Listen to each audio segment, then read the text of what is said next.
इज्तिमाई दारुल हुकूमत जम्मू में हूँ और मेरे साथ एम्प्लॉइज़ मुलाजमीन के लीडरान मौजूद हैं। बाबू हुसैन मलिक साहब, इस नाम से आप बाखूबी वाकिफ़ हैं। State employee joint action committee के रियासती सदर हैं।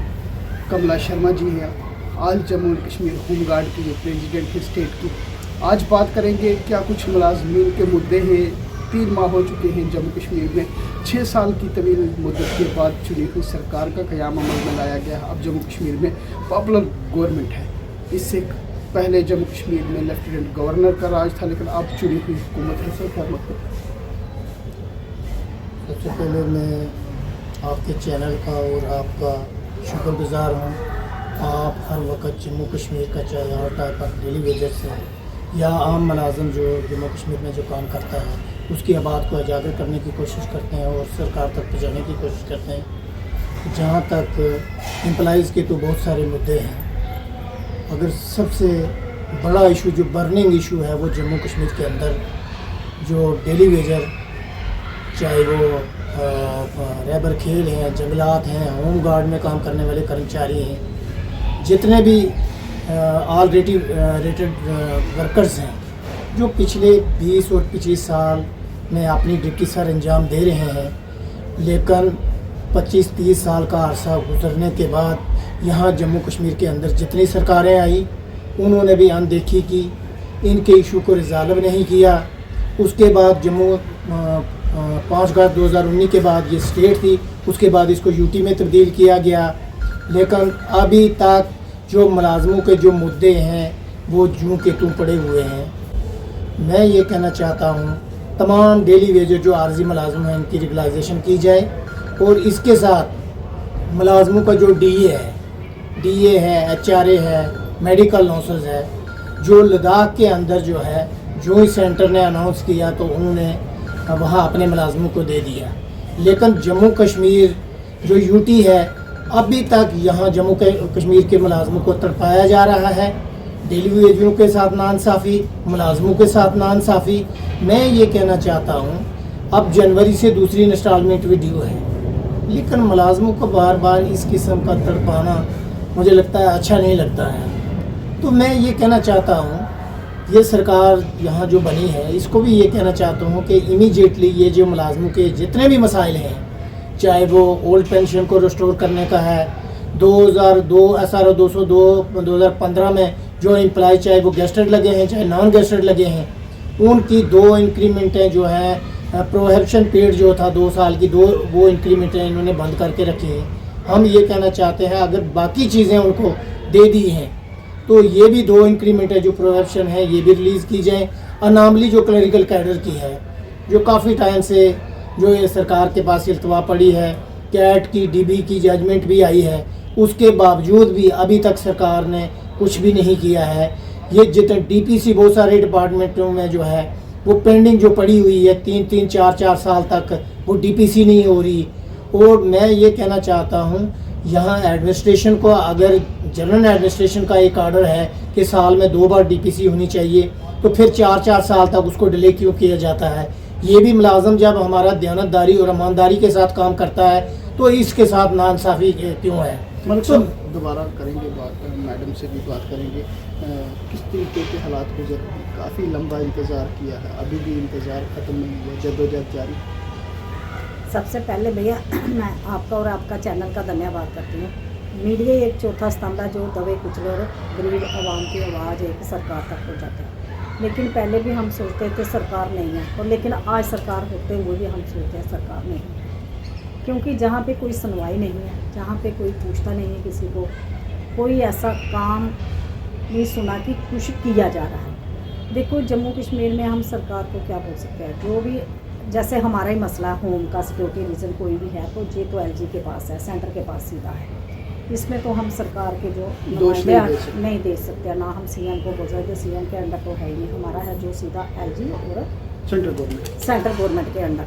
लेकिन सेंट्रल गवर्नमेंट के अंदर जाने के बावजूद भी ये काम क्यों नहीं हो रहे हैं, इसमें क्यों रोड़ा अटकाया जा रहा है, जब हर स्टेट में इम्प्लीमेंट होता है कि सुप्रीम कोर्ट की जजमेंट है ऐसे कि अभी उन्होंने ये मीटिंग कर दी 2-4 महीने 1 साल के बाद ही कि इनको ये हक नहीं मिलने चाहिए, जो स्वयं सेवक रहेंगे इनको 3 साल के लिए भर्ती किया जाएगा, जैसे अग्निवीर के 4 साल, होमगार्ड को 3 साल के लिए, उसके बाद नई भर्ती करो, इन लोगों को बाहर का रास्ता दिखाओ। तो भाई आपको अगर नहीं है, इनको बाहर का रास्ता दिखाना है, आप जब नई भर्ती कर रहे हो उस पर आप कर सकते हो, लेकिन जिन लोगों ने अपनी पूरी ज़िंदगी इधर दे दी है, ओवरेज हो गया है, सब कुछ है, तो उनको आप निकाल रहे हो। और मैं बड़ी बात ये कहना चाहती हूँ, जब हमारी 2 ही फोर्सें होती थी, एक असम राइफल, एक सीआरपी, तब कोई फोर्स नहीं थी। तो जो 1937 से लेके होमगार्ड काम करी है, 1946 में इसको और बढ़ाया गया, 1947 में, 1962 में इन्होंने चाइना के साथ युद्ध लड़ा, इंग्लैंड के साथ युद्ध अब क्या लड़ा। अपील है सरकार से? अब अपील यही है कि एक तो जो हमारे अमित शाह जी ने एक, मैं उनसे हाथ जोड़ के यही रिक्वेस्ट करूँगी, सर जो गरीब जवान है, अगर मलिक साहब क्या लगता है आपको कि आने वाले दिनों में, फरवरी के महीने में बजट का सेशन है असम्बली का, जम्मू कश्मीर का पहला ये सेशन है जम्मू कश्मीर की यूटी का, क्या लगता है इस सेशन में जो मुलाजमीन के देरीना मुतालबात की सरकार करेगी? देखिए, मुलाजम तो 2005 का 2019 के बाद जो जीपी फंड जो मुलाजम है उसको प्रॉब्लम आ रही है। जिस तरह हमारे मुलाजम रिटायरमेंट जिनमें हो चुके हैं, 8-8, 10-10 महीने उनके जो इमालूमेंट हैं, चाहे वो जीपी फंड है, चाहे कम्यूटेड है, लीव सैलरी है, एसएलआई है, वो उनका पेंडिंग पड़ा हुआ है। मैं ये कहना चाहता हूँ कि जो एक्टिव इन सर्विस मुलाजम हैं वो जीपी फंड अप्लाई करते हैं, उनका अपना पैसा है। एक मुलाजम को जब ज़रूरत पड़ती है या कोई मैरिज होती है बेटे की या बेटी की, या कोई फैमिली में से बीमार हो जाता है, तो वो जीपी फंड के लिए अप्लाई करता है। 8-10 महीने लग जाते हैं, उसको जीपी फंड नहीं मिल सकता। फिर उस मुलाजम बेचारे ने बैंक में जाके लोन लेना, और लोन लेके अपने जो अखराजात हैं, चाहे वो कोई फैमिली में से बीमार है, 12-12, 14% का लोन इंटरेस्ट पे वो लोन लेता है। मैं ये सरकार, जम्मू कश्मीर की सरकार से ये पूछना चाहता हूँ कि मुलाजम का जीपी फंड का पैसा आपने किस खाते में लगाया है, कहाँ लगाया है, मुलाजमों को क्यों हरासमेंट किया जा रहा है? मैं 6 बार चीफ सेक्रेटरी साहब को मिला हूँ, कुछ इशू तो उन्होंने किए, जीपी फंड उन्होंने किया, लेकिन मेन चीज़ जो है जो वो ख़त्म नहीं हो रही। हम कहते हैं कि वन टाइम ये जितने भी पेंडिंग पड़े हुए हैं, चाहे वो रिटायरी मुलाजम है, चाहे एक्टिव इन सर्विस हैं, जीपी फंड जिनका पड़ा हुआ है, वो सरकार को रिलीज़ करना चाहिए। लेकिन नहीं, जब भी हम कोई मेमोरेंडम सबमिट करते हैं, या तो वो रद्दी की टोकरी में जाता है, कोई वोट पुटिंग तो सामने आती नहीं है, डेली वेजरों का कुछ भी नहीं बना। तो मैं ये कहना चाहता हूँ कि एक एमएलए बनता है और एमपी बनता है, उसकी अगर वो एक दिन भी रहेगा, उसकी फैमिली पेंशन अगर 5 बार जीतेगा, 5 बार उसको पेंशन मिलेगी, चाहे वो एमएलए है चाहे एमपी है। जो रूल एंड रेगुलेशन यहाँ बनाते हैं, चाहे पार्लियामेंट के अंदर चाहे यहाँ असम्बली के अंदर, लेकिन वो इन अपने फेवर में बनाते हैं। मैं ये पूछना चाहता हूँ, अगर ये 400-500 करोड़ की जो गाड़ियाँ ले सकते हैं, क्या मुलाजम को जो पैसा है वो क्यों नहीं मिल रहा? यहाँ ऐसा हो रहा है कि पिछले कल मुझे एक एनिमल डिपार्टमेंट का वो प्रेसिडेंट था, उसने मुझे कहा कि हमारी 3-3 महीने की जो है, चाहे वो डॉक्टर हैं, चाहे वो दूसरा एग्जीक्यूटिव स्टाफ है, जितने भी, चाहे वो क्लरिकल स्टाफ है, तो उनको 3-3 महीने से सैलरी नहीं। तो मैं ये कहना चाहता हूँ कि सैलरी भी टाइम पर नहीं, जीपी फंड टाइम पर नहीं, लीव सैलरी टाइम पर नहीं। तो मैं ये कहना चाहता हूँ कि यहाँ ठीक है, अगर इलेक्शन हो गया है, इलेक्शन होने के बाद अब हमें वही प्रॉब्लम आ रही है, हम किसको यहाँ जम्मू कश्मीर में हम किसको मिले, किस पार्टी को मिले? यहाँ तो 2-2 सरकारें हैं। हम एलजी के पास जाएं, चीफ मिनिस्टर के पास जाएं, किसके पास जाएं?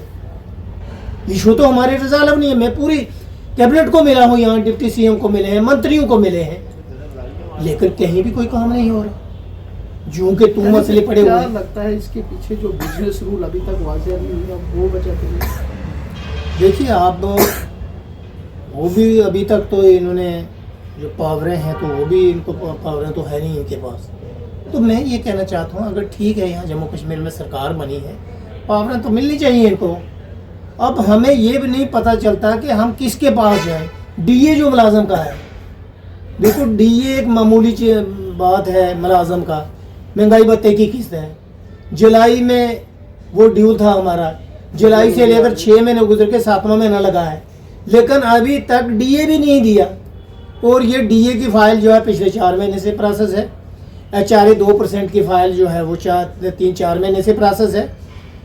उसके बाद कम्यूटेड जो है, कम्यूटेड की फाइल यहाँ प्रोसेस है पहले, क्योंकि जो कम्यूटेड है एक लोन होता है जब मुलाजम रिटायर होता है।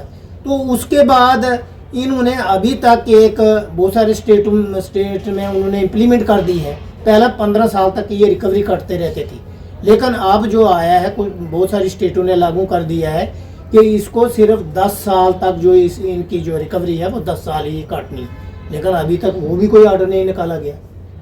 तो मैं ये कहता हूँ ये जो सिस्टम है, इस सिस्टम का हमें नहीं पता चल रहा कि कम से कम जो इशू है, जो डीए का इशू है, HRA का है, जो क्या नाम है HRA जो लद्दाख के अंदर जो पेंशनर को 1000 रुपये दे दिया, लेकिन अभी तक जम्मू कश्मीर में ना तो HRA दे दिया, ना वो मेडिकल लॉसेस जो है 1000 रुपये जो पेंशनर को दे दिया, लेकिन अभी तक वो भी रिलीज़ नहीं सरकार किया। की बात करें, सरकार तो कहती है हम वादा बांधते हैं, हमने जो मुद्दे जो हैं, मामला जो थे, तो जो वादे किए हैं आवाम से, जो मुलाजमों से वादे किए हैं, उनको हर हाल में पूरा किया जाएगा। क्या लगता है आपको सरकार जो वादा है वो सरकार वफा हो पाएगी? देखिए अभी तक जो मैनिफेस्टो में रखा है वो तो इम्प्लीमेंट हुआ नहीं।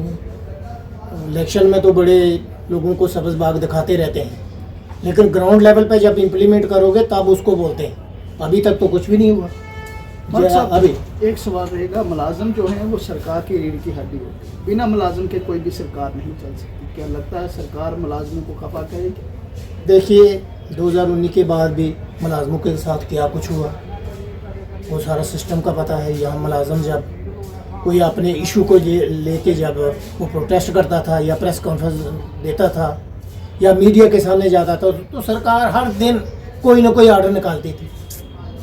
मैं ये कहना चाहता हूँ हमें शौक नहीं है कि मीडिया के साथ जाएं या प्रोटेस्ट करें या प्रेस कॉन्फ्रेंस दें। अगर हमारे तंग पढ़ के जब आदमी है तभी जाता है ना, जब मुलाजमों के यहाँ जम्मू कश्मीर के डेली वेजरों के मसले हल नहीं होते, उनकी बात को इग्नोर किया जाता है। SRO 2 के तहत जो मुलाजम हैं उनके इशू को रिजॉल्व नहीं किया जाता। ओल्ड पेंशन को रिस्टोर अगर बाकी स्टेटों ने किया है तो यहाँ भी जम्मू कश्मीर में भी ओल्ड पेंशन को रिस्टोर किया जाए। तो मैं ये कहना चाहता हूँ कि अगर एक MLA और मंत्री की पेंशन हो जाती है, 2010 जनवरी के बाद यहाँ जम्मू कश्मीर के मुलाजमों की पेंशन इन्होंने ख़त्म कर दी। क्यों? रूल एंड रेगुलेशन सिर्फ आप अपने लिए बनाते हैं, क्या आम लोगों के लिए, ये मुलाजमों के लिए रूल नहीं बनते? लेकिन आज तक हमने देखा जो रूल एंड रेगुलेशन चाहे पार्लियामेंट के अंदर चाहे असम्बली के अंदर बनाते हैं वो सिर्फ अपने फेवर में बनाते हैं, जो इनके अपने फेवर में है। तो मैं एक बार फिर जम्मू कश्मीर की सरकार को और होम मिनिस्टर साहब को और प्राइम मिनिस्टर साहब को अपील करता हूँ कि इमीडिएटली मुलाजमों के साथ कन्फर्टेशन मत कीजिए।